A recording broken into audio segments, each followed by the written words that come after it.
Welcome to 365 Minutes, everything 365 in 5 minutes. My name is Alon Kaduri. So today we are going to talk about the Crisis Management app. Since its launch last week, it got a lot of attention from companies, especially during the coronavirus going on and spreading out. A lot of companies approached me after I made this video of reviewing this app about multi-language support of the app. Editing the app, as you see here, we can clearly find on the home screen that we do have some sort of language, multi-language support to be exact, and attention for the locale of the user, the logged in user.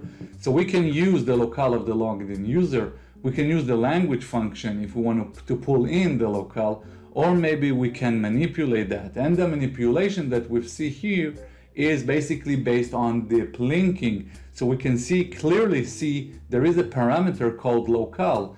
I was curious whether I can use that. We will see that in a second. And to finalize all the language aspect of this app is basically we have a fallback language, meaning if it doesn't recognize your locale, it probably go to this default language, which is in fact English. However, in this function that we see clearly that it uses a call translation table, and clicking it we can see the table of translations. So we can see all of the multi-language support. Digging through the data sources, we can see that this table, the call translation one, is grabbed from an Excel spreadsheet. So in previous version of the app, I was trying to regenerate this Excel spreadsheet if we wanted to manipulate some of our own translation. We are lucky enough that going through the app, we can see that on March 12, which is the current version of the app, unless you are from the future, we can see some attention for languages. First, we have the included table of translations. We'll see that in a bit. But as an Israeli, which talks natively in Hebrew, I was lucky to find added support for Hebrew and Arabic. Opening the app files, we can see the translation Excel spreadsheet. And if we will open that, we get the full scope of languages that we have here, including English and of course my language of choice, which is Hebrew.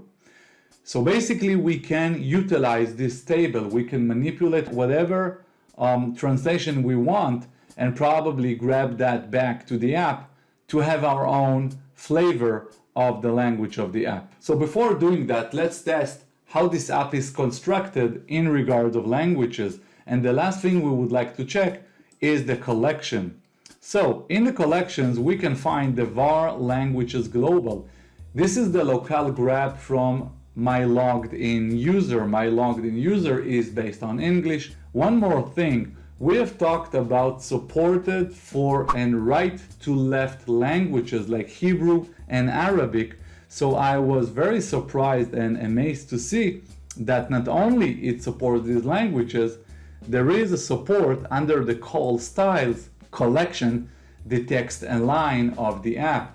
Currently you can see that it's clearly left because I was defined as English. Here we have the app, full-blown app, new UI, new design, and we have the English version of it. And I would like to switch that to my native language, which is Hebrew. All I have to do is add the following parameter, which is $locale equals HEIL, which is the code for Hebrew. And if I'm launching the app, whoa, we can see Hebrew. Everything is in Hebrew. And we spoke earlier on the text alignment. Let's check it out.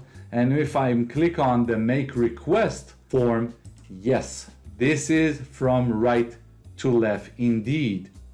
All right, now let's try to manipulate some translation. We will check the English one. Instead of make a request, let's type in contact us. And let me do one more thing because it really bugs me the translation of the Hebrew of make a request or contact us. So let's translate that as well. All right, let's save the Excel spreadsheet and let's head over to the app. All we have to do right now is basically to remove the existing call translation table, import the file again, and we choose the call translation table. All we have to do right now is to save and publish the app. And let's check it out whether the translation had been kicked in to it.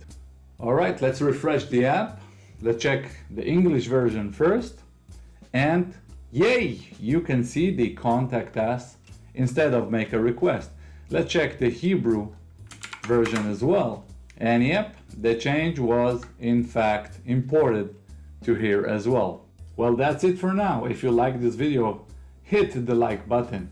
If you would like to see more videos, click on subscribe or maybe consider hitting the bell icon for getting notification for each video. Until then, see you later.